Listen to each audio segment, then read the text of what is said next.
அதாவது எப்போவுமே என்ன சொல்லுவாங்கன்னா, பரலோகம் பூலோகத்தை என்ன பண்ணுது, ஆளுகை செய்து இயக்குது, அப்படி தானே ஒரு கான்செப்டு.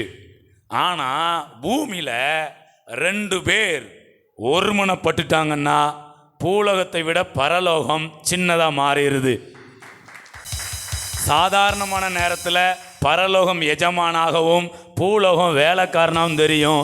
2 பேர் ஒருமனப்பட்டுட்டீங்கன்னா பரலோகம் வேலைக்காரர்களாய் மாறிவிடுகிறது, பூமி எஜமான்களாய் மாறிவிடுகிறது. இவங்க என்ன சொல்கிறாங்களோ, வான்னா வரணும், போனா போகணும், இது வேணும்னா அதை கொண்டு வந்து கொடுக்கணும். பூமியிலே ஒருமனப்பட்டிருந்தால் பரலோகத்திலே அது அவர்களுக்கு உண்டாகும். கையை தட்டி யோனத்தானும் ஆயுததாரியும் இஸ்ரவேல் ஜனங்களுடைய ரட்சிப்புக்காக ஒருமனப்பட்டார்கள்.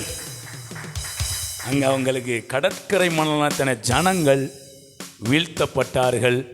எந்த பிரயாசமும் இல்லாமல் ஒரு சின்ன பிரயாசத்தோட மிகப்பெரிய ஆசீர்வாதத்தை யோனத்தானும் ஆயுததாரியும் என்ன பண்ண அனுபவித்தார்கள், கூட ஜனங்கள் எல்லாருமே அனுபவிச்சாங்க. ஸோ ஒரு மனம் எங்கே இருக்குதோ அங்கே ஆசீர்வாதம் இருக்கும். Praise God.